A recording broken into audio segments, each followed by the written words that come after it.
आवाजाची मर्यादा ओलांडली गेली म्हणून भाजपच्या खासदार मेधा कुलकर्णी यांनी पुण्यातल्या कोथरूड परिसरात सुरू असलेला गरब्याचा कार्यक्रम थेट बंद पाडला। आपल्यासोबत स्वतः मेधा कुलकर्णी आहेत। ताई, नेमका हा प्रकार जो आहे तो नेमका कुठे झाला आणि तुम्हाला या कार्यक्रमाबद्दल कशी माहिती मिळाली आणि ज्या वेळेला तिथे गेलात तेव्हा काय सगळं सुरू होतं?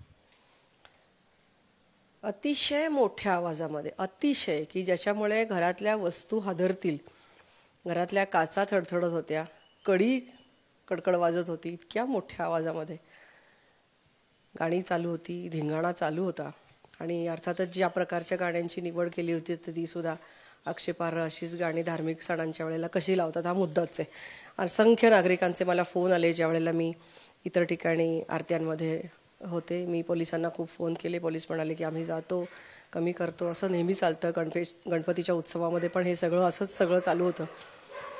आता यावेळेला मी म्हटलं की स्वतः दाखल व्हावं लागेल त्या ठिकाणी। आता isakal.com आहे देशातील नंबर 1 ची मराठी न्यूज वेबसाईट। प्रत्येक अपडेटसाठी isakal.com ला नक्की भेट द्या।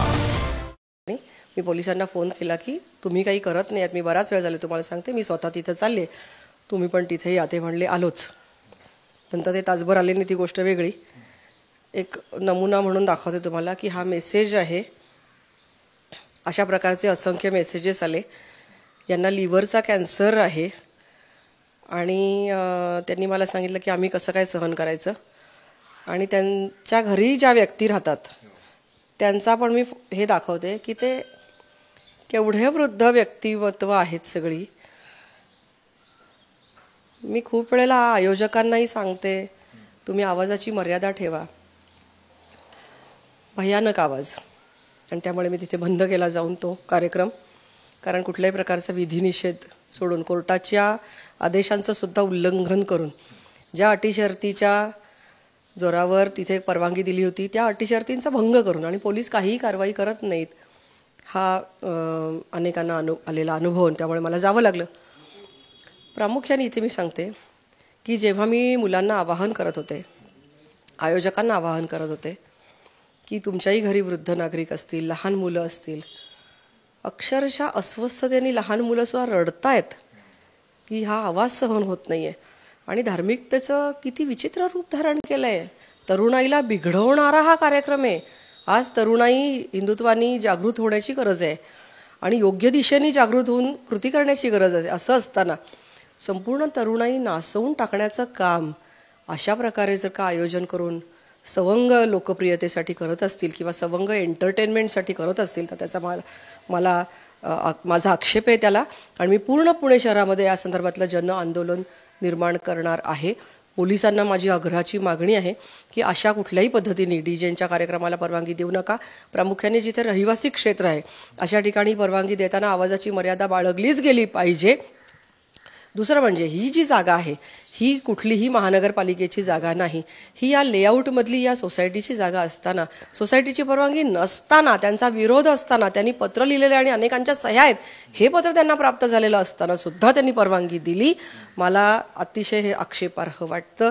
आम्ही माननीय CP साहेबांची वेळ घेणार आहोत, सगळेजण जाऊन त्यांना भेटणार आहोत की या ठिकाणी आपण लक्ष घालावं। त्याचबरोबर आम्ही माननीय मुख्यमंत्री यांना सुद्धा भेटणार आहोत आणि संपूर्ण पुण्यामध्ये एकंदरीतच सगळ्या महाराष्ट्रामध्ये करण्याची गरज आहे। पण आम्ही आमच्या पुणे शहरामध्ये एक मोठ्या प्रमाणात जन आंदोलन तयार करणार आहोत जेणेकरून इथून पुढच्या काळामध्ये सणांचं असं विडंबन आक्षेपार्ह कार्यक्रमातून होणार नाही। त्याच्यात तुम्ही एक मुद्दा असा मांडला होता की अगदी पोलीस निरीक्षक देशमानेंपासून पोलीस आयुक्तांपर्यंत तुम्ही संपर्क साधायचा प्रयत्न करत होतात।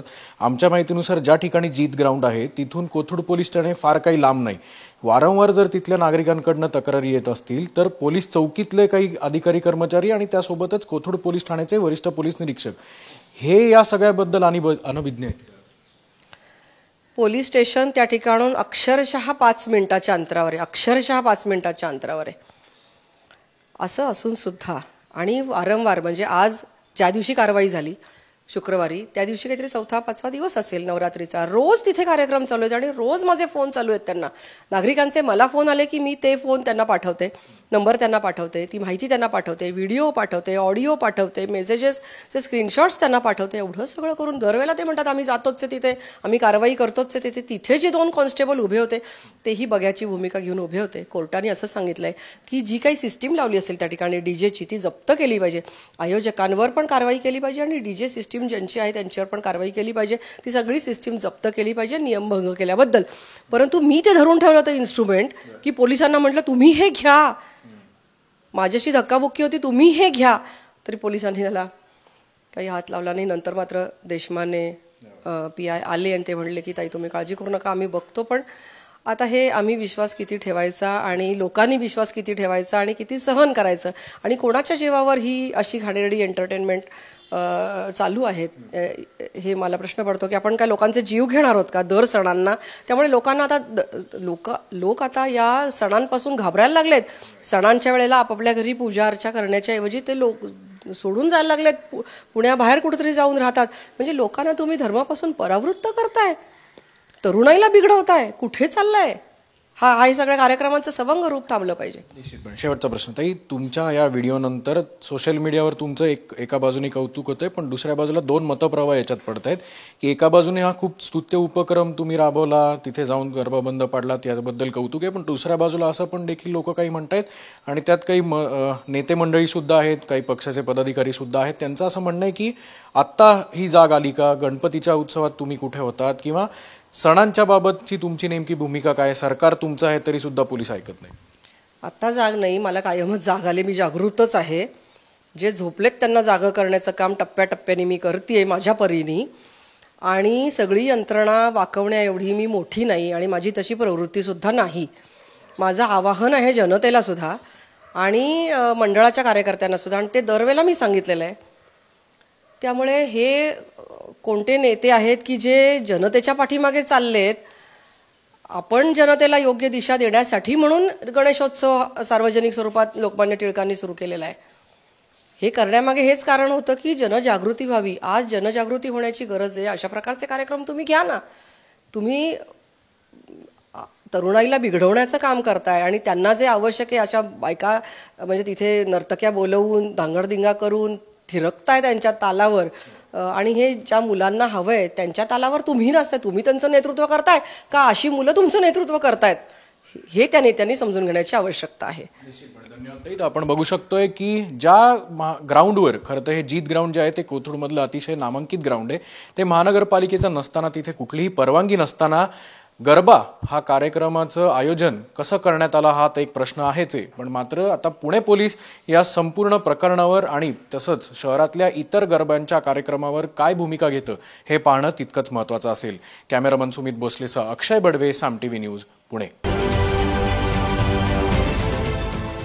देश विदेशातील प्रत्येक घडामोडींचे लाईव्ह अपडेट मिळवण्यासाठी आता साम टीव्हीच्या सर्व सोशल मीडिया प्लॅटफॉर्मला लाईक, फॉलो आणि सबस्क्राईब करा. तसंच सर्व नोटिफिकेशनसाठी बेल आयकॉन प्रेस करायला विसरू नका.